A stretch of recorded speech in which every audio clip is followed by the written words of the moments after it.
Good morning and welcome to the Cardinal HCM Open Enrollment Forum for Benefits Administrators. Thank you all for taking time out of your busy schedule to join us this morning. My name is Elizabeth Dessenberg and I will be one of your facilitators today. Our webinar this morning is scheduled from 10:30 a.m. to 12 p.m. and we have a lot of content to cover.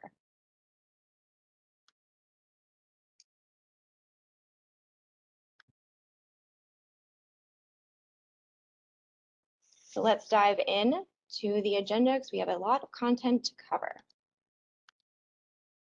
So we'll start off with some reminders from OHB. This includes communications and resources, some supporting documentation for dependents. We'll also include dual enrollment and employee reminders. Then we'll head into the big part of this presentation with an open enrollment overview. We'll include a timeline for you to follow, employee login, reminders, system changes, enrollment transmission dates, and ESS reminders.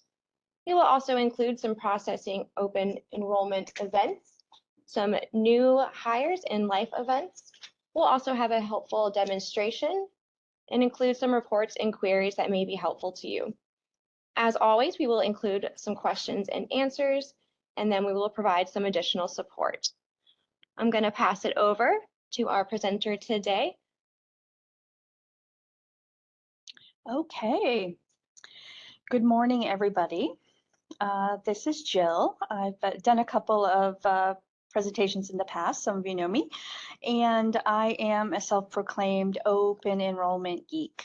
I love open enrollment, so hopefully you all are as excited as I am about this. And let's get into our presentation.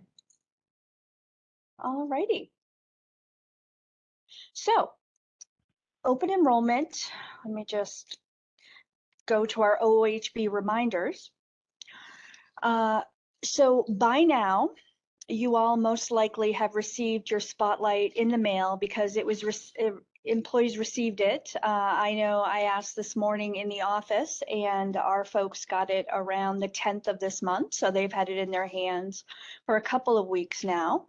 And you've no doubt reviewed it, and just make sure that you are reading that cover to cover, as I did. And then also the open enrollment webpage is there and available to you, which has the electronic copies of the spotlight, the summary of benefits, all coverage information, premiums, and important notices. And then also you have the BA memos. Now these memos go out each year. Some of them you might have received now, some of them are going out this week. So just keep in mind that you need to read those as well and follow those guidelines. So let's talk supporting documentation for newly enrolled dependents. So as it was last year, you have 60 days from the end of open enrollment to submit supporting eligibility documentation. Now, I did look at the calendar and I believe that is July 13th is the 60th day. So you need to get that, your folks need to get that documentation into you by the 60th day. It's very important that that's done this year. If they are unapproved, you know, you're going to need to remove those dependents after that. So one thing to keep in mind is as employees are adding dependents in to the system using self-service, they are automatically in an unapproved dependent status. All right.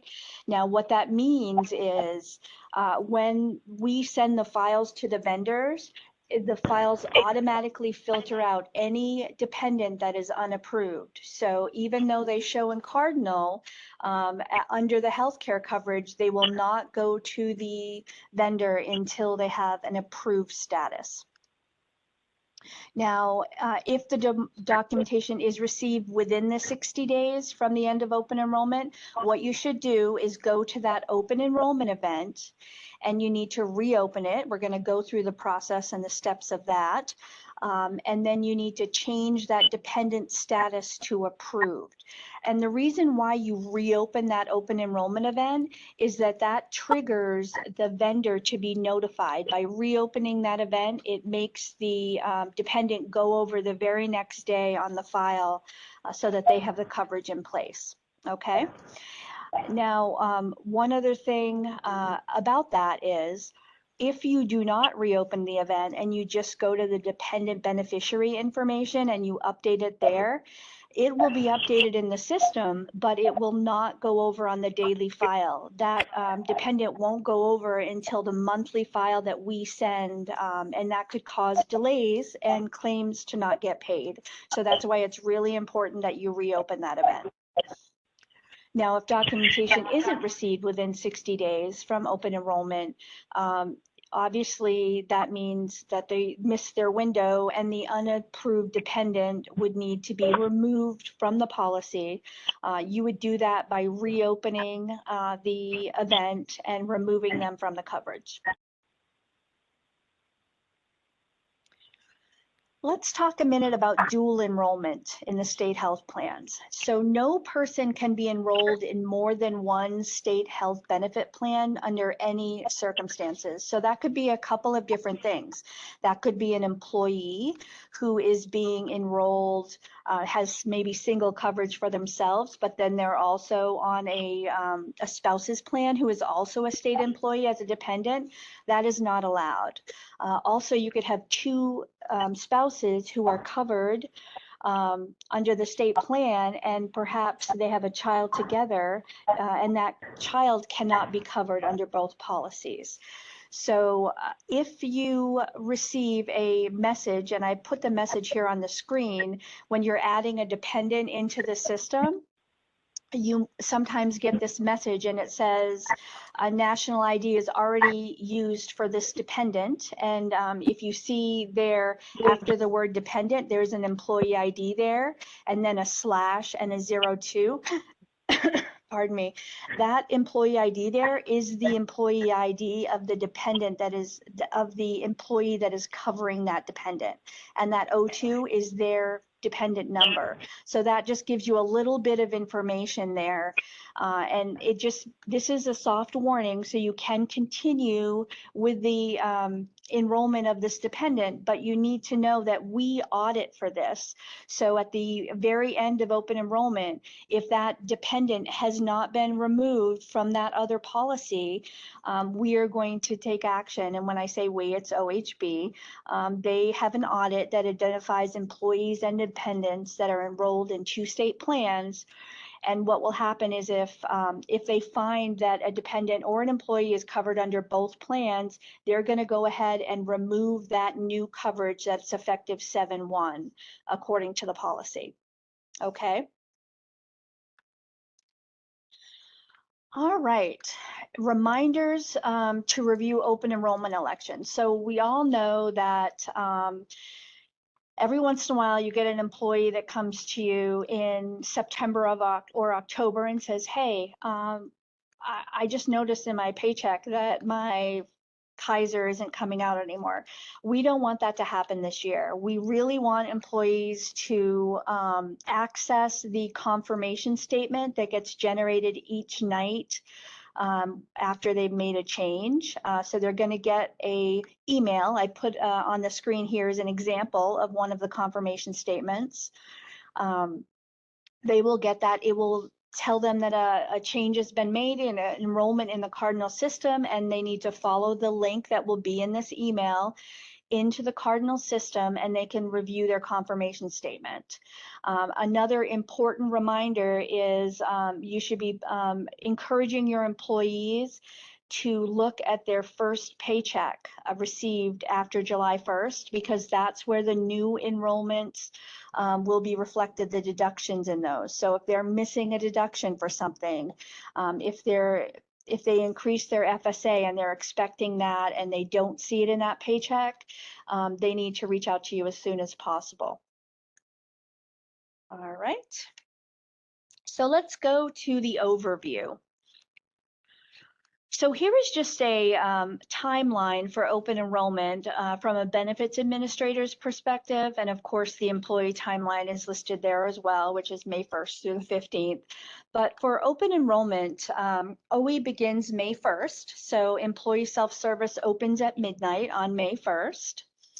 And open enrollment elections for self-service will close May 15th at 11:59 p.m. And of course, paper forms are due to you on that day as well. The keying deadline that you have is May 31st. So all paper forms should be keyed by May 31st at 5:30 p.m. And the reason why we say 5:30 p.m. is because we actually are transmitting files to the vendor. So we want those in there at 5:30 so that when we create those files to the vendor, everything is included. Okay, and then we are going to be closing all open enrollment events on June 1st. So that means that you will no longer see the Cardinal open enrollment events after that day, unless you reopen them. And we'll talk about that in a minute. Okay, open enrollment employee login. So this isn't really part of the open enrollment process, but you all know that sometimes people have difficulty successfully logging into Cardinal, and that could be half the battle. So we just wanted to give you some reminders here. So a valid email address is required for employees to access Cardinal self-service. If there's an incorrect email address, it needs to be updated by the HR administrator. And once that HR administrator updates that address and it's fixed in the system, we have a job that runs in Cardinal every 2 hours from 8 a.m. to 4 p.m. that grants access. So once that's fixed, wait a few hours and they should receive an email and be able to register. Now, if you have an employee who has perhaps locked themselves out of Cardinal with 3 failed password attempts, all is not lost. They don't need to submit a ticket and wait. That lockout resets after 30 minutes, okay? So after 30 minutes, after they're locked out, they can go back in and they can use the I forgot my password links and they can resolve the issue that way. Now, if a ticket is needed to resolve an access issue, the Cardinal security team answers those tickets between 8 and 5 p.m. Monday through Friday. And the reason why I make sure you understand that is because employees who have unresolved access issues in Cardinal on the final day of open enrollment should really be submitting a paper form to the agency BA, because we don't want folks, struggling the last day of open enrollment to get in at 9 p.m. at night and sending a ticket into us, not realizing that they should also be emailing a form to the BA so that they meet that deadline. All righty. Some reminders. Obviously, a lot of BAs will already know this, but adding dependents requires your approval. Again, supporting documentation needs to be received within 60 days from the end of OE. One thing that people sometimes ask about is Social Security numbers. An employee does not need to have an SSN for their dependent. They can still submit it to Cardinal with their open enrollment election. Now, we still have a policy that you are required to try to get that dependent Social Security number. So you want to follow that policy as well, but the employee does not need the SSN in order to submit the enrollment.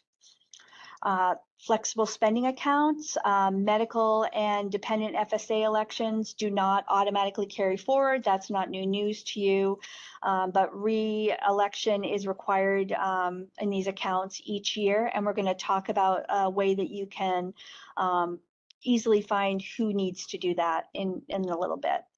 Now, new for 2024, the flex spending admin fee will automatically be added to the flex spending accounts when they're elected in self-service. Now, I just want to say that means when they're elected in self-service. So when the employee's doing it, the fee will automatically be put in there. However, when you are doing enrollment, you need to still remember to put that fee in. Now, we'll be running audits to make sure that we catch the folks who perhaps forgot, but it's a good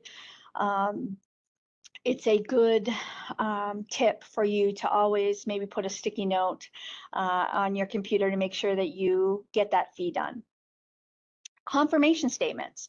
So those are emailed nightly to employees in the state program, and they're generated when an employee has a valid email address and when an employee submits an online open enrollment and makes changes in ESS. Now, benefits administrators, when they submit OE elections or make changes on behalf of employees, they also get a confirmation statement generated. So what's changing in the system this year for open enrollment? So for plan changes, Optima is now Centara. So that is a name change. So you'll notice that in our system. The FSA annual election max increased to $3,200. So your employees can take care of that, take advantage of that change.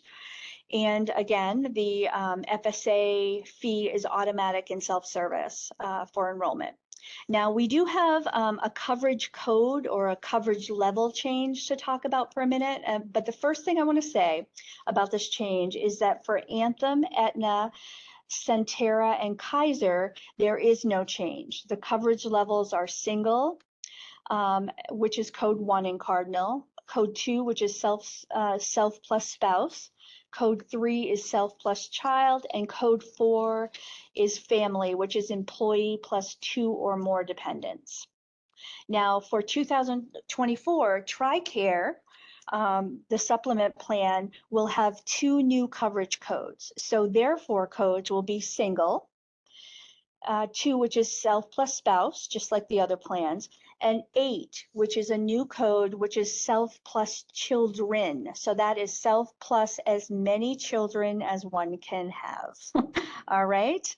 And then 9, which is family, which will include employee plus spouse plus children. So if you are enrolling in the TRICARE plan and you have an employee with three children, you are going to choose code 8. All right. If you are enrolling in the TRICARE plan and you have an employee and a spouse and children, you are going to use code 9. Any questions on that? I would encourage you to reach out to OHB and they'd be happy to explain that to you. Confirmation statements. So a couple of different changes for confirmation statements. They will now reflect annual costs. So instead of a per pay period cost, they will show the cost of the plan for the employee for the entire plan year. And then the employee, who knows what his pay schedule is, can divide that by 24 or by 12 or however their pay schedule is. Another big change is that printed statements will now show the coverage begin date, and that is something that was asked by OHB and many BAs. So you can see here in this mocked up statement underneath that you can see a coverage begin date. On those statements now. You can notice the COVA high deductible plan has a coverage begin date of 7/1/2023 because they actually enrolled in that plan last year during open enrollment. And the 2 new plans for this year is medical flex spending and dependent care flex spending, and they have the 7/1/2024 as well as the fee. New hires from another change this year is from May 1st to June 30th. Any automated an automated process is going to be used to create OE events each night for newly hired employees who qualify. And what that change means for you is that last year during open enrollment, if you needed a open enrollment event for a new hire so you could enroll them in flex spending for the coming year, you would have to submit a ticket to Cardinal, and we would get tickets in, lots of them, some of them with 20 or 30 employees that we needed to create individual OE events for. That will no longer be needed. Those events are going to be generated automatically, and they'll be available for just you, not for the employee in self-service. And you'll be able to use them to enroll in those flex spending. Okay. So enrollment transmission dates. So let's talk about when people will be notified about these new enrollments. So for premium rewards, the new plan year premium reward date where it will be visible in Cardinal will be June 24th. For health enrollments, the new plan year elections will be sent to the vendors on June 3rd and will be visible in the vendor's system on June 4th. All agency BAs can now see new plan year enrollments at any time by running the Cardinal enrollment report with a date of 7/1/2024 as the as of date. And you'll be able to see new elections there. And that is for medical and flexible spending, as well as the fee. So FSA enrollments, the new plan year FSA elections will be sent to the vendors on June 3rd, or the vendor on June 3rd. Just some reminders about employee self-service. So employees, when they are electing coverage, and you can see on the right of your screen, you have a shot of self-service. What you need to remind employees of, and what we've gotten tickets on in the past, is that sometimes they'll select a benefit plan from the list down below, but then they'll forget to look at the dependents that are currently being covered, which is on the top of the page, and select which dependents they want to cover. So they might add a dependent during open enrollment and then forget to select that dependent to be covered on this page. So that's an important reminder here. And then, of course, another reminder is that when they are entering flex spending, they are used to, for many years of working in the BEST system, of entering a per pay period amount, but in Cardinal, you're selecting an annual pledge. So that's an annual amount that they are selecting for the plan year. All right. And then the most important thing I can tell you about self-service is that the employee must click submit enrollment at the end, after they've selected all of their coverage for this coming plan year. They want to make sure to do the submit enrollment button, because if they do not click on the submit enrollment button, then it does not get saved in Cardinal. And we're going to talk about a query that you can run that will show you the employees that have gone through and touched their open enrollment event, made changes, but have not submitted the enrollment, so that you can reach out to them. So let's talk a minute about processing open enrollment events. So for those BAs who are new this year, who were not or were newly hired, or maybe weren't in that role last year, all employees who are eligible to participate in open enrollment get an open enrollment event automatically generated for them. BAs will access the open enrollment event by navigating to the on-demand event maintenance page, like you do for any other enrollment. So when you are keying paper enrollments online for your employees, the important thing to know here is that the enrollment steps for enrolling someone in open enrollment are really the same as you would enroll anyone in any other open event that you're currently used to doing. All right. And just a couple of reminders that we've talked about a couple times here, but they're super important, is when you are approving dependents, you want to make sure to approve them from within the open enrollment event. When you're removing dependents, so let's say an employee gives you a form and they're removing a dependent for this coming plan year, you want to remove that dependent from the election entry health enrollment page. You do not want to remove the dependent from the dependent profile page. And we're going to talk about that and show you an example of that, because what we're finding is some BAs are actually removing the dependent completely from the system. And we really just want that dependent removed from healthcare coverage. We want to retain the history of that dependent in the system as being covered. So we want to retain that dependent on the dependent pages. And we'll talk about that in a minute. Another tip, basically, or a reminder, is the enroll all button. It can be your best friend and your worst enemy all at the same time, right? Because that enroll button saves you time. You can click on that enroll all, and it'll take all eligible dependents that are in the system for that particular employee and automatically populate them as being covered. But at the same time, before you use the enroll all button, you should really take a look at who the employee is currently covering, because you wouldn't want to accidentally pull in a dependent that just happened to be there and the employee isn't intending on covering. So just be careful with that. I mean, I use it all the time too, but I've kind of gotten in the habit of jotting down who's covered first before I use it. One other thing to note, and we've talked about this before, is every time a change is made to an open enrollment event, including dependent approvals, a new confirmation statement is generated. So that means if an employee enrolls through self-service, they're going to get a confirmation statement that indicates the dependents they added are unapproved. And then when you reopen that open enrollment event and approve those dependents, the employee will also get an email saying they have a statement available to them, and that new statement will show the dependents as being approved. Okay.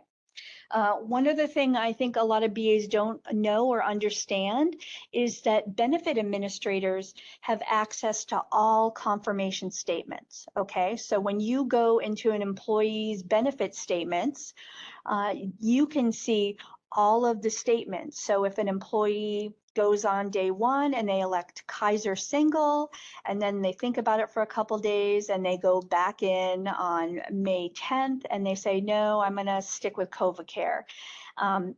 They will have two confirmation statements generated for them for those two changes. When the employee goes in to view it, let's say on May 15th, they go in to view their statement, they're only going to see the last statement that was generated. But as a BA, you're going to see every statement that was generated for the entire open enrollment period, and you can actually see how on those statements, it's a good history and see how the employee changed their enrollments. All right. Again, keying deadline is May 31st. Just want to pop that out there again.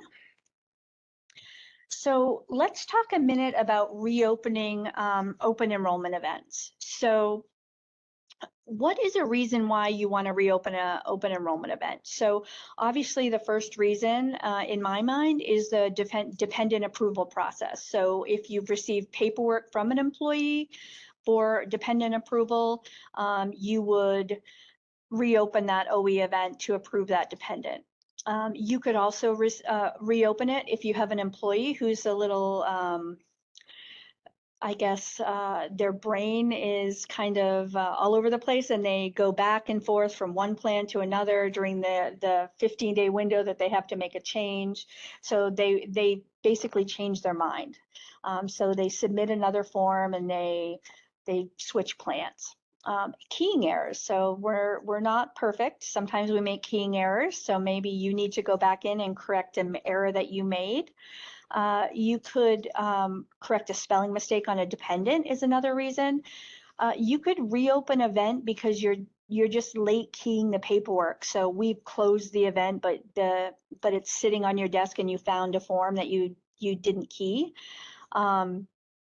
And then changing an FSA amount. That could either be because you typed it incorrectly or because the employee, during the window that they can make a change, they decided to increase or decrease the amount they originally selected. So those are some reasons why you'd want to reopen an event.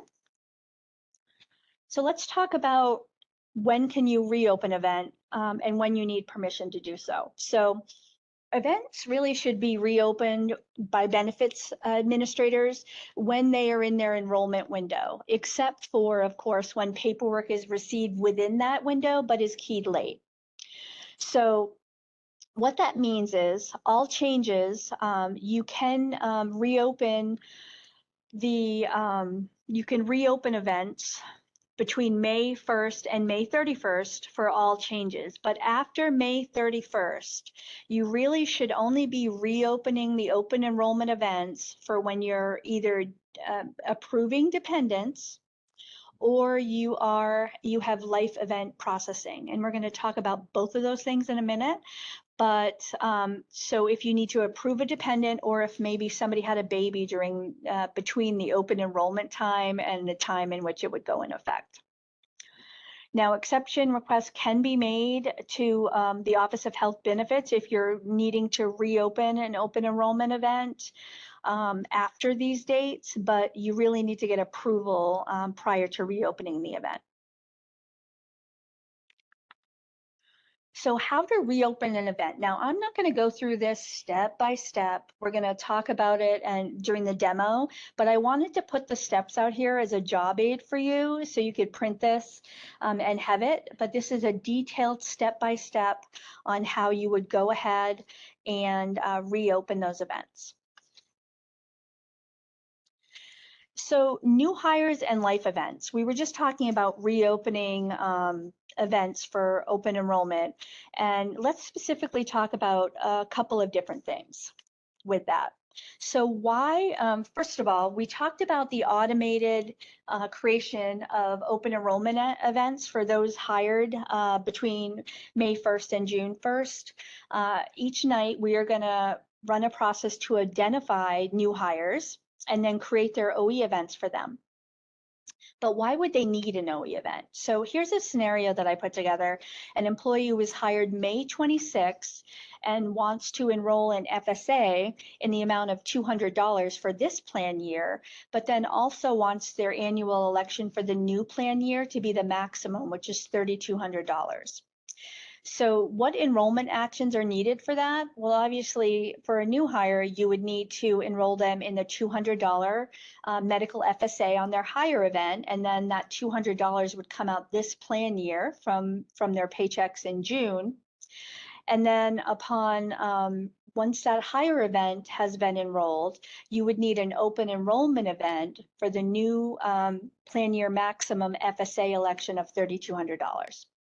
Okay, and that would have a 7/1 date and would be for the new plan year. Now, an important thing to remember is in the BA memo, the 2403, which you're going to be receiving this week, there's information on processing new hires during open enrollment and what you can change and what you can't change. So just really pay attention to that memo for the timing of when you can change enrollments for new hires. I also put here just some OHB guidelines that we received. That's just for your information on entering new hires during open enrollment for enrollment period. All right, so enrolling new hires during open enrollment. So when you are looking at a new hire during open enrollment, and this person here was hired 5/6, right? When you're on the on-demand page, they're going to look exactly the same as any other new hire looks. You're going to see just a hire event, and you're either going to need to schedule and prepare it, or you're going to need to go to the election entry page and just elect their coverage. Now, once you've elected the coverage and clicked the finalize button, all you need to do to see that open enrollment event for that person is you need to return to search, right? And once you've hit the return to search button and select the employee again, then you're going to be able to see their open enrollment. It's like magic. It's benefit administration magic. That OE event will just appear on the page and be ready for you to use. Now you'll need to prepare the options, right? You click on prepare options, and then once you've done that, you can elect their coverage. All right, so anyone having difficulty with that process can refer back to this presentation, and it will show you this. It will show you exactly what to do. So new hire benefit events and employee self-service. So those employees who have either haven't enrolled in their hire yet, and open enrollment time is between May 1st and 15th, and they still haven't done their hire event, or those who are hired during that period, they'll see both events. And I just wanted to give you an example of an employee and what they will see. So you can see here that this employee goes to benefit enrollment and they have two events. They have an initial enrollment and an open enrollment. So the initial enrollment you can see here is effective, the event date is 5/6, so that's going to be effective 6/1.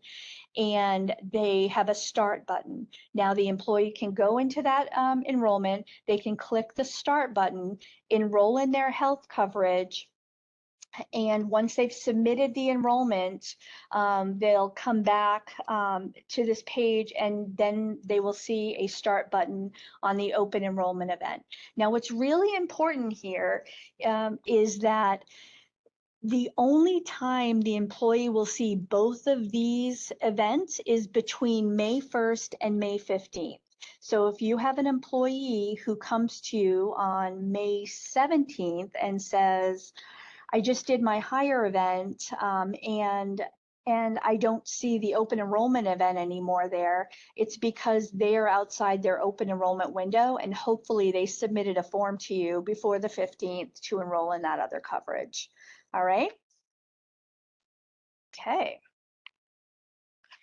Let's talk about life event changes in open enrollment. So every year, it seems like everybody has babies and gets married between the time that they do their open enrollment event and it becomes effective.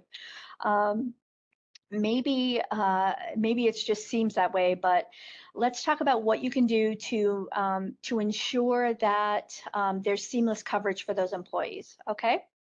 So before making any changes to employees' benefits who have the life event changes during the open enrollment window, and what I say by window, I really mean from May 1st until really when the benefits go into effect July 1st, right? If anyone has a baby or gets married during that period, you need to really take a look as you're processing their paperwork, take a look at their coverage. You want to look to see what are they currently enrolled in, and do they have another election effective 7/1 that's effective? Did they maybe change plans on 7/1? And you want to take a look at their FSA. What's their current FSA if they're enrolled, and did they make a new election for open enrollment? So in order to get a true picture of what you need to do when someone has a baby or gets married, adds dependents, removes people, you need to see what they currently are enrolled in and what they did for open enrollment, just to make sure that everything's going to make sense. So I added these two navigations here, and that's to the health benefits and the spending accounts, just for those who aren't used to going to those pages. The reason why I put them there is because if you go and navigate to the employee's benefit summary during the open enrollment period, you're going to just see what they're currently enrolled in as of today. You will not see future dated enrollments on that benefit summary page in Cardinal. So you really need to go to these pages here in order to see those future dated enrollments. All right. So let's go into our demo for open enrollment events, and we're going to talk about just a regular open enrollment. We're going to talk about a life event, and I'll be doing a demo of how to process those life events. And then we're going to talk about new hires, and I'll show you how to do that as well. Okay, everybody, I am signed into our non-production system in Cardinal. First thing I want to say is the employees that we're going to use today are fake employees. I think that'll be evident by their names. But also, we're going to be going over a couple of reports, and the employees in those reports are fake, and the data is scrambled. I am going to just put this down here. All right, so we're going to go into Cardinal.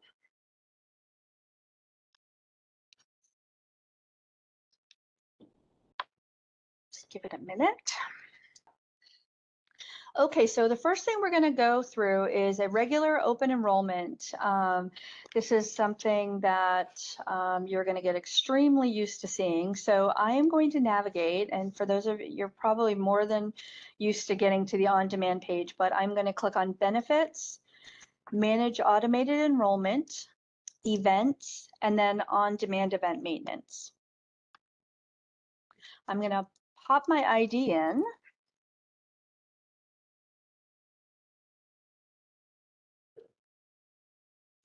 And I am going to find Jane Employee. Now I come into this event, I can see here it's the open enrollment event class and it's open for processing. So I'm going to click on the election entry like I would for any other event. I can see that Jane is enrolled in the high deductible health plan, expanded dental, for herself and her spouse, Jonathan. Now, in this scenario, Jane is actually going to be going to single coverage. She's going to remove Jonathan from the policy. So I'm going to go ahead and go to the option code, and I'm going to select the option code for single coverage for the high deductible health plan, which is right here, single coverage. And to remove Jonathan from the plan, I'm not going to need to go to dependent beneficiaries at all. I'm going to keep him as a dependent, but I'm just going to remove him from the health coverage by just clicking on the negative button right here. And just a confirmation that I want to delete the selected row, and I'm going to click OK. So now I have deleted the dependent from the coverage. I'm going to go ahead and scroll down. I'm going to enroll in flex spending. I'll just do a $600 annual enrollment there. I'm going to tab out of that. I'm going to waive dependent care, and I'm going to enroll in the flex fee. I'll click OK, and I'm going to validate and finalize that enrollment. Now you can see here that here under the plans, it shows that I've enrolled in all 4 of the 4 options that the person had for open enrollment this year. So the state population is going to see 4 here for the health, for the flex spending, for the dependent care and health flex spending, and for the fee. Now, if you are enrolling an early retiree, you're just going to see the health coverage. If you're a TLC, you'll also just see 1, which is the health coverage.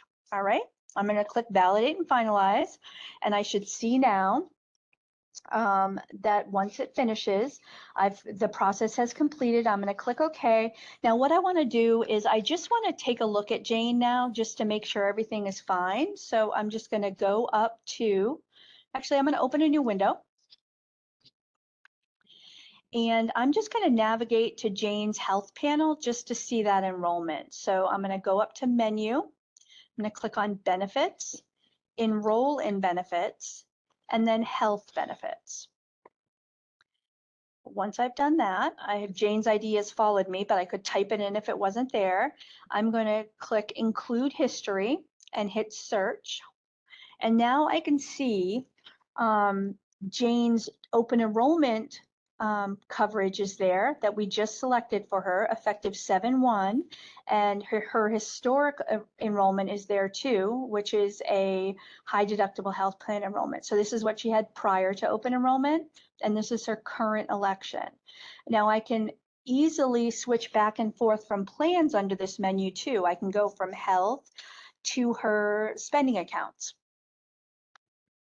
So here you can see her new election of $600 for the plan year. So that's there as well as her fee. I can go to her fee by going here under menu, all under the same section here. I can go to simple benefits, and I can see she has a waived premium reward, but I can see her flex spending fee. All right. So that is a simple enrollment for open enrollment. So all of your employees who are eligible to participate in open enrollment will have that open enrollment event on the on-demand pages. So let's talk a minute about a new hire during open enrollment. So let's say you have either an employee that was hired in April who hasn't done their hire event yet, or you have a new employee hired in early May. Let me get out of Jane here. I'm going to clear that. I'm going to go back to the on-demand page. I have a window open here. I am going to just clear out that ID, and I'm going to put in a new employee's ID. Now this is a rehire. As you can tell by the ID number, but here is Jack, and Jack is a new hire effective 5/6. You can see his hire event is here. He doesn't look any different on the on-demand page than any other hire that you're going to see. So what I'm going to do is click on the election entry page to process his new hire paperwork. So I'm going to go ahead and well, let me look at his dependents first. So let's go to his dependents. I've already put in a couple to save us some time. So I put in a spouse and a child here. Let's add one more dependent here. I'm going to click on add on the dependent. Let me just go back. I'm going to click on the change add dependent data. I'm going to add a new dependent by clicking on the plus sign. Dependent number 3 has now been added. I'm going to click on the name, and let's do Justin.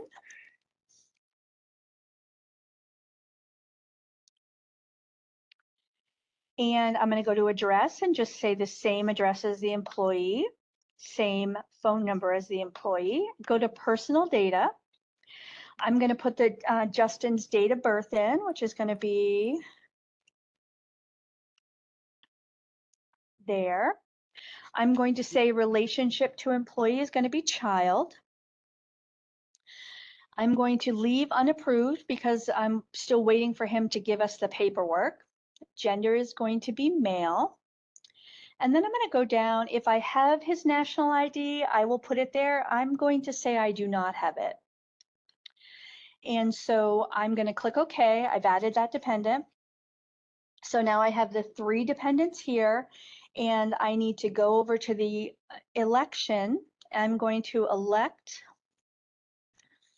and this is a TLC for those of you who are going, what are these crazy plans? We do have some TLC folks on the call today. So I am going to go ahead and choose a plan for this person, a family plan. And I'm going to click on the Enroll All button. Now, if I click on the Enroll All button, it's going to automatically bring in all of the qualified dependents.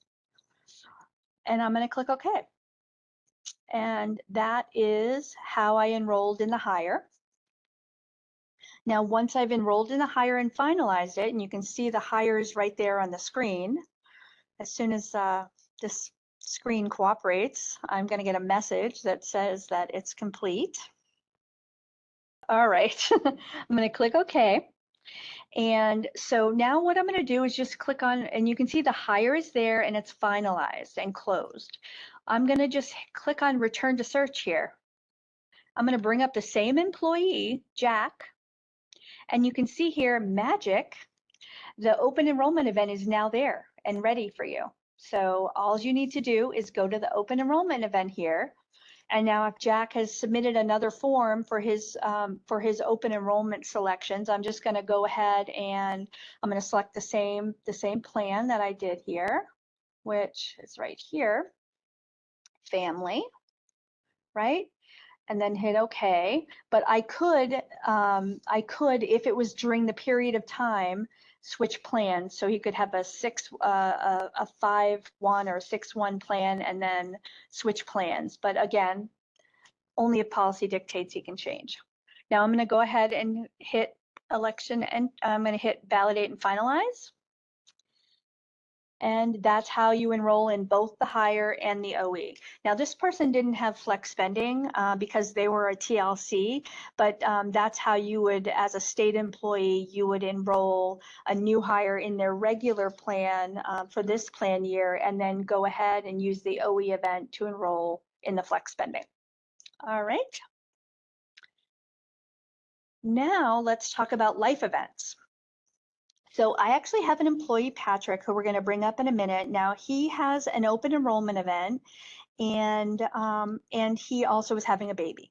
Okay, so very first thing that I said when we talked about life events is you want to get a complete picture of what Patrick looks like before you process that paperwork. So in order to do that, I'm just going to go to those pages we talked about, which is I'm going to go to menu, benefits, enroll in benefits, and then I'm going to look to see what is he currently enrolled in health right now. So let me get rid of that ID. I'm going to go to Patrick.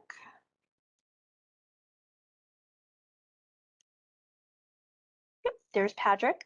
So currently he has a 7/1/2024 election for COBA Health Aware Preventive Dental Family Coverage. And he is covering Robert, Sarah, Brian, and Gary.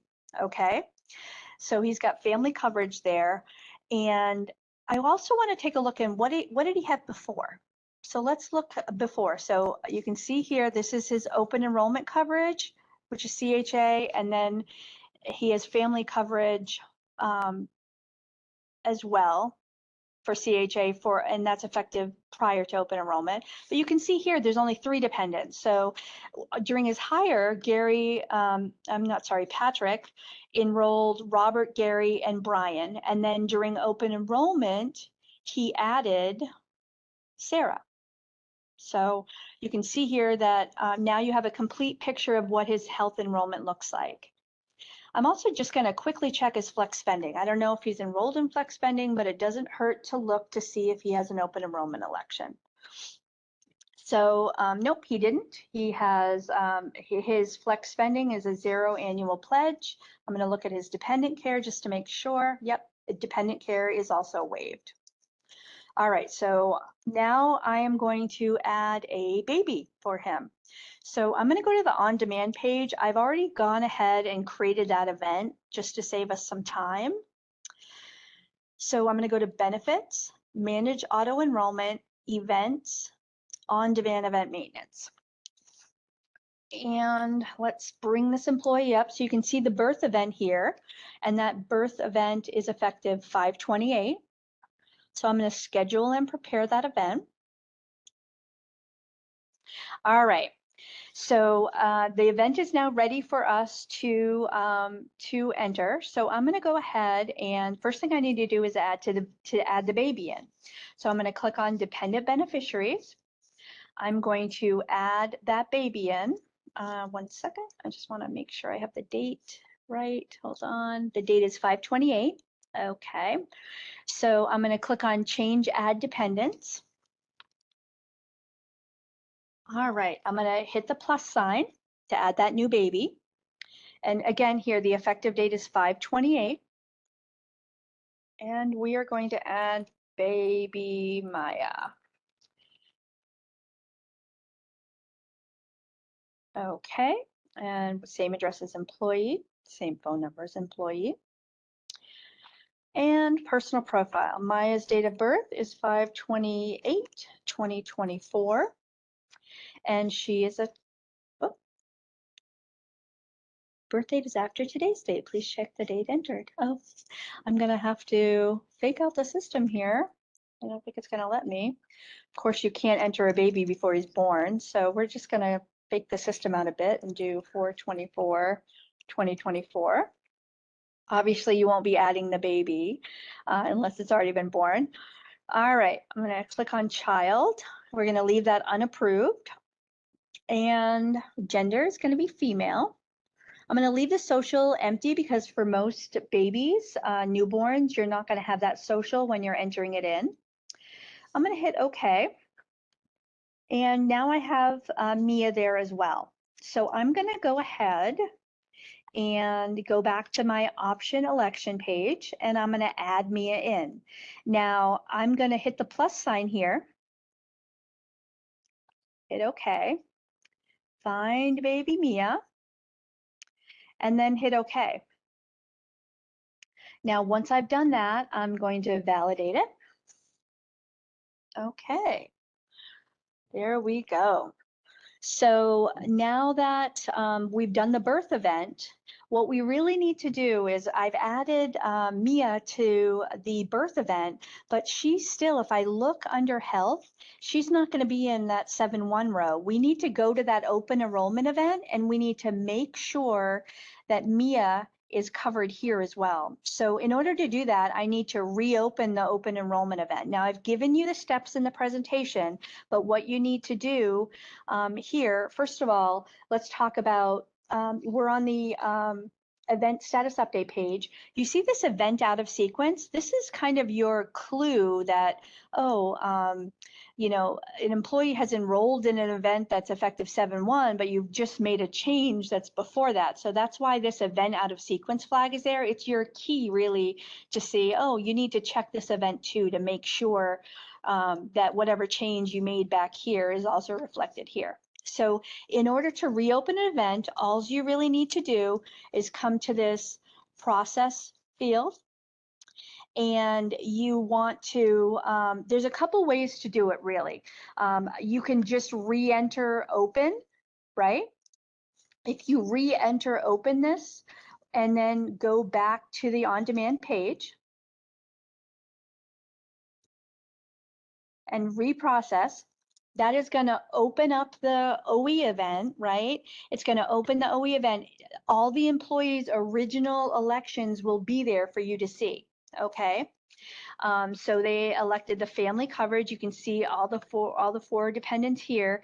And what you would do to add baby Mia is hit the plus sign to add one row, and you'd add baby Mia. And we're going to leave it as it was, unless they on the form that they gave you to add baby Mia, they also indicated to you that they wanted to enroll in these flex spendings. But we're going to say no for now, and then validate and finalize. So what you're going to see when we look at the health now is that baby Mia has been added to both the health plan as of her date of birth, and then also to the open enrollment event. So let's just quickly take a look at that. Let's see here. Oh, that's not it. Let's just add a row here. I'm going to add a new window. Go to that benefit page. I have it saved as a favorite, but let's go to benefits, enroll in benefits, and look at that health history for this person. So you can see now, now they have a 7-1 row that also includes Mia, okay? And then if you go back, they have a 528 row, which is the date of birth. And that also includes Mia. So now Mia is all taken care of. Now, what's really important for you to remember when you're processing this is that if you're doing this during the open enrollment period, which is in May, you know, you can go ahead and do all of this at once. You can do the open enrollment piece, you can do the baby's birth piece all on the same day. But if you are in late June, right, and you're adding a baby that was born, you know, prior to that, you want to make sure to do the birth event first and let that get transmitted the next day to the vendor, okay? So that they have that the baby was effective on 5/28, right? So they have that coverage in place. And then the next day, you want to do the open enrollment event. And you want to do that because if you don't, if you do it all on the same day in late June, what happens is the vendor always gets the top of stack enrollment. So if you do it all on the same day, it's going to look to the vendor that that baby only got added on 7/1, which is the top of stack enrollment, okay? So just, you know, if you have any doubt or anything like that, you can always reach out to us and we will, you know, we will advise you, but better safe than sorry if it's after the initial enrollment window, which is May 1st through really the entire piece of May. If it's during May, you can do it all on the same day. And in June and July, you really need to do the life event first, and then the next day do the open enrollment event. That way you won't have to call us with questions on coverage because the vendor has the wrong date. All right. Jill, we have a question from the community. When you received the event to add baby Mia, do you have documentation at that point? Does she need to be an approved dependent? What point during the process do you approve her? That's a great question. So if you have an employee who's on top of their game and they hand you a form that has all of the birth certificate and everything attached to it, you can go ahead and approve that dependent right there when you're adding them. A lot of employees don't quite have that all together at the time that they're sending it to you. So, if you don't have the actual documentation that you need to approve it, you can still do the transaction, but you'd leave that baby unapproved. And you want to do that just because you want them to show up on your report that you're running so you can keep track of who you need to approve and who you don't. Great question though. All right, so I did have one other thing. Someone asked me, asked in the forum, and it's a great thing I think to show you, is how do you do removing a dependent the wrong way? It's a little dangerous to show you, but however, I do want to just go to that page and show you what someone did in the past, so you know what page not to go to remove a dependent. So let's just go to a dependent panel. So we're just going to use this employee as an example. So I'm just going to I'm going to hit menu, benefits, employee dependent information. Okay, I'm going to go to the update dependent beneficiary panel. And you can see here that this Patrick has 5 dependents. And I can view all these 5, but this is where folks are going to actually remove the entire dependent. So instead of going to the health enrollment pages by reopening an event and going to the health panel and just hitting the minus sign under who's covered at the bottom of that screen, they're going here and they're actually, I'm not going to save this transaction, but they are actually going here and just clicking on the minus sign and deleting the person completely out of the system. And that is what we do not want people to do. So this is a page where you go to review dependents, but when you're making changes or corrections to dependent information or coverage changes, you really need to do that through the event. Now, I'm not going to save this. I'm not going to discard my changes there, but that is an example of how people are incorrectly doing it. Okay. Now let me quickly, I'm going to switch gears here for a second and show you, we're going to go into some reporting that is going to make things easier for you.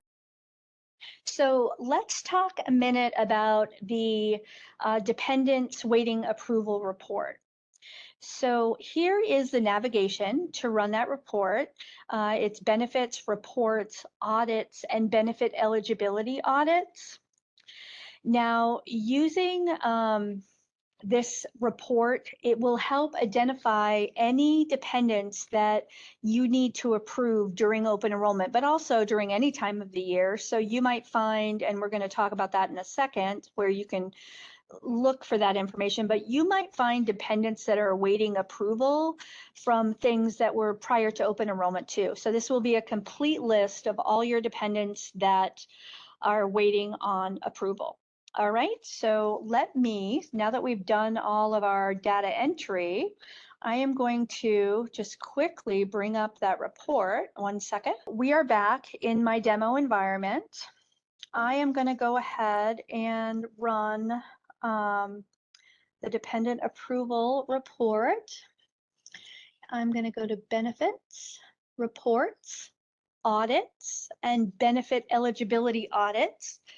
Now I have the same run control for everything, but here is my run control that I've already set up. I am in the Department of Accounts. You would put your agency here and then click on the dependent waiting approval selection and to run this report. There are other reports you can run here too, but we're focusing on this one right now.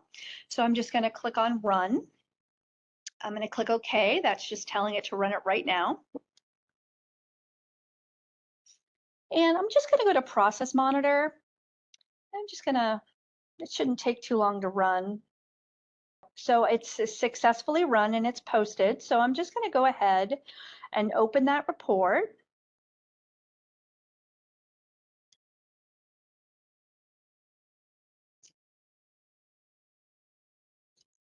Okay. So this is just an example. This is a mocked up example, but you can see here that it lists the employee here under this section, right? And then we have the dependent's information, the dependent's first name, last name, middle initial, and their actual dependent ID. And then you have the date of birth of the dependent. And I've highlighted here this effective date. Now, if you run this report and you find you have 3 or 4 dependents to approve, and that's not an unlikely scenario during open enrollment, you can look at this effective date and you can see here if it has a 7/1/2024 effective date, that is an open enrollment dependent that has been added. If it has a date other than that, those are regular life events that you also need to take care of. But that's an easy way to look for dependents that have been added during open enrollment. Okay, you can run this report as many times as you want. If you clear up an employee, you can run it again and it will immediately clear the person off of your report. Okay. All right. Let's talk about the Cardinal Enrollment Report. That's the next one that I have. Here we are. Okay. So here's a report for DOA. So you can notice that this is a big report. This lists all of the employees in the in DOA. And it lists their personal information, birthday, SSN, which we've redacted here, their enrollment for health, right? And their coverage level. It lists their coverage begin date for health. It lists the rates for health, their premium reward, whether they're participating and what the amount is. It lists their premium reward coverage begin date. And then it also lists their flexible spending, their dependent care spending. And you can notice I've highlighted the coverage begin dates there. And then it has some information. Again, this is all redacted, scrambled information, but it lists their address and their email, which is nice. So all this I'm showing this because you can run this report at any time during open enrollment, and if you run it with an as of date of 7/1, this is 2023, but if you put 7/1/2024, it is going to pull in everybody's current enrollment, and you can use these coverage begin dates as filters, and you can filter out all your July 1st, 2024 enrollments, and it will show them all in one place. So everybody who has a 7/1/2024 row will show under health here. Now, who's going to show? Anybody who adds a dependent, anyone who changes a plan, will show with a new coverage begin date 7/1/2024. So that's really the information you need here. So if you're looking for new enrollments effective 7/1/2024, the Cardinal Enrollment Report is your report to look for that information. At least that's what I use. Now, if you are a BA and you're saying, you know what, it's 4 or 5 days before the end of open enrollment where they can make a change, I'd really like to communicate out to all of my flexible spending folks who haven't made enrollments yet. Okay, who maybe forgot that they have to re-enroll every year. I can also use this report for that. I can run it as of 7/1/2024, which will bring in everybody's current enrollment. Then I can go over to my flexible spending portion here, my health FSA coverage begin date, and I can look for dates that are prior to 7/1/2024. So look for those 7/1/2023 dates. and I can actually filter and find the people who haven't made new enrollments that way. And what's really great about this list is it's also going to give me their email address, so I can just filter, grab those email addresses and send out a quick reminder to those folks. Hey, I noticed you haven't done your new enrollment for this year. If you still want to participate, you only have 3 days, right? You can do that for dependent care. You can do that for flex spending. Also, another way I use this report, or I would if I were you, is that once we have added in, after June 24th, we've added in the new premium rewards, right? You could actually run this for effective 6/1, run it effective 7/1, and you can compare the two, and you can see who used to have the premium reward and who doesn't now, and you could send them a reminder, an email reminder, hey, you haven't done your premium reward this year. So just great ways to use this particular report to help you manage your population. All right. Now let's talk about one other report, which we get a lot of questions about sometime, and that is the enrollment changes report. So let me go back really quick to the enrollment changes report. Let me go back to my system, and let me navigate there while you're watching so that you know where to get there as well. Okay, so I am back in my environment. I am going to go to Menu, Benefits, Reports, and Benefit Enrollment Changes. Now this report, I'm just going to do my usual run control. This report has 2 dates. If you want to run this report to show all health changes that have happened between your between the open enrollment period, you can do 05/01/2024 and 05/01, I'm sorry, 05/31/2024, and that's going to give you all your self-service changes. That's going to give you all of your changes that you did by forms. And you would just click run and it would run all the changes. Now, if you want to just see self-service changes, you know, you can run it from the 1st to the 15th. That's going to include your changes too, but at least you'll have all that window in there. What I would like to do today is run it as of today's date, so that you can see all the changes that we did today. So I'm just going to click run. Go to the process monitor, and we'll just wait for that to run really quick. I just want to show you this report just so you, those who maybe haven't seen it, will just get an idea of what it looks like. And then the last thing, I know we're running, our time is dwindling, but I will quickly show you a what the query looks like for the folks that haven't hit the submit button. That'll just take a minute.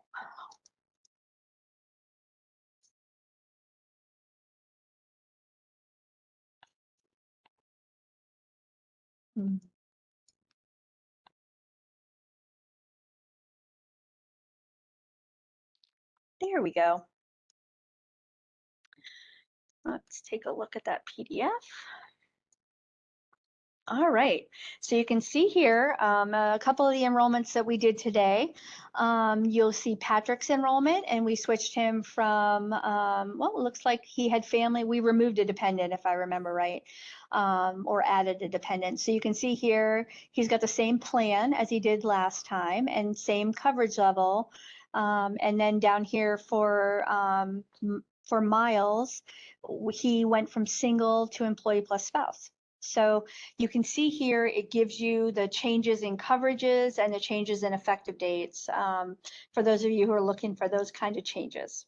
All right, so last thing I'm going to show you really quick is the, let me just get there. Let's see here. The election query. Let me get there. Here we go. I'm gonna close out of here. All right, so anybody who's running queries, and I encourage everybody to get familiar with it, you want to go to Reporting Tools under the main menu, Query, and then Query Viewer. It's going to ask you for a query name. I have the name here, but if you don't know what the name is, and you can just do V_BN, and all of the benefit queries will show up for you. I have it here, so I'm just going to hit search. And you can see the OE incomplete election query. I'm going to just run it to the screen for DOA, and because open enrollment hasn't even started yet, so obviously we don't have anybody who hasn't completed it yet, but I just want you to show 15100, and then company is DOA, which is my company I'm using today. And no matching results were found. So you can see here it says no matching results, but let's quickly just look at this query, the fields. It has the business unit and company. So those at OHB who might be listening, who you can run this for everybody and it will show everybody. For those of you in agencies, you're just going to see your folks. It has the employee ID, their first name, the event status, which will be open, the status date. It'll show the process status, which will be notified or entered, and then your election made, whether it was election was made or not, and then their email address. It also shows the BA name and the BA email address. So some great information on this. Again, you should be running this. I'd like to see you run it on a daily basis at the end of the day. That way you can reach out to folks and let them know that they need to take action the following day. And you should be running it probably multiple times a day as we get closer and closer to the deadline for employees to make changes. Because Jill, again, this list is going to show anybody who's gone into the system. If that election made column is set to a Y, they went in and made a change. They looked at it at a plan type, but they never clicked their submit button. Without clicking that submit button, they will not see their changes in the new plan year. Correct. And just one thing to note, this was something that, OHB wanted us to take particular attention to, because, I think everybody realized last year that, when they were not going to make exceptions. So if we notify employees and by using this report, that is a way that we have to show that we did our due diligence to tell them that they needed to take additional steps in order to get those elections. So it's extremely important. Okay, so I am going to quickly turn this over. 1 second here. I'm going to stop sharing. We have a couple of more slides. We're going to zip through those quickly. As a reminder, we are going to email this slide presentation and the recording by the end of the week. So all of these links, all of the recommendations that Jill has made today will be in that PowerPoint slide. So from a job aid perspective, I'm not going to drain this, but these are the critical job aids that you would need as a benefits administrator. If you have not taken the benefits administrator training because you're new to your role or you never had the opportunity, give us a quick ping in the QA and say, I need some training, to let us know, and we'll connect with you. If you'll go to the next slide. These are some of the important reports and queries that we think you should be running a lot during open enrollment. So this includes the eligibility report, the enrollment changes report, as well as the no submit down there at the bottom. These reports, when you run them, we provide some descriptions of what you could see on it. If you haven't run a report before, there are 2 job aids that are linked at the bottom. It tells you how to run a report. It's not intuitive. You need to use this job aid if you've never done that before. I know Jill showed us on the demo today, but recommend you walking through that the first time. The same thing with the query. If you haven't run a query, use the job aid in conjunction with running that not submitted query your first time. The next slide shows DHRM's updated open enrollment website and resources. We link to this as well. You will get this link in the benefits administrator memo that they're going to send out in the next week before open enrollment starts. It includes an online spotlight publication, your forms, benefits at a glance brochure. It's really a wealth of information. If you haven't had an opportunity to look at that, make sure you bookmark that on your browser for the open enrollment period so you can provide support to your employees. On slide 40, this is general information about how to get OHB support, especially related to any policy questions, or if you need to get permission to do some type of action. This is how you are going to get in touch with them, which is their email address. They also provide a phone number as well. The next slide is the Cardinal Open Enrollment website. We have an updated tutorial video for your open enrollment users, your ESS users, to understand the step-by-step process of how that looks to them. There's a quick guide to open enrollment. This is especially useful for employees who don't normally go into Cardinal, or if they haven't had an opportunity to get into Cardinal. What it does is it provides support at the top about how to log in, including how to register for those users who do need to do the registration process. It then provides the steps for how to do an open enrollment in Cardinal, and as well as reminding them to look at their benefit summary. And then the last slide is about Cardinal support. As a reminder, we need you to log tickets if you have any issues. If your users have issues, for instance, they can't log into the system, they need to submit a ticket as well.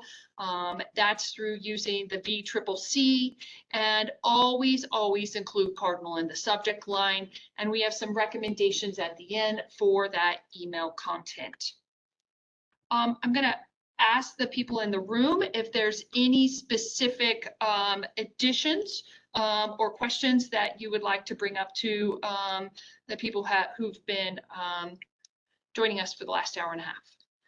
I actually have one thing, Jolene. I just wanted to call people's attention to the end of the presentation. There is an appendix there, and in the appendix, you're going to find a couple of things there. There is basically a job aid that was provided by our security team on employees logging in. You could actually print that down, give it to your employees, put it in the break room. Just gives information on them on how to log into Cardinal. It's extremely helpful. And then for those folks who maybe have people on staff who are wage employees who are going to be helping you for open enrollment, there is a step-by-step guide for self-service, which goes page by page at the end, which we also included in this. I just wanted to make sure people were aware that those two resources were there. And you'll get all of that in an email by the end of the week. Yep. Our friends from OHB, anything that you would like to add? Well, thank you for joining us this morning for the wealth of information that Jill provided. Really appreciate all the effort that she went to prepare. And good luck to all of you as you go into this open enrollment period. I'm sure it will be great. Thank you.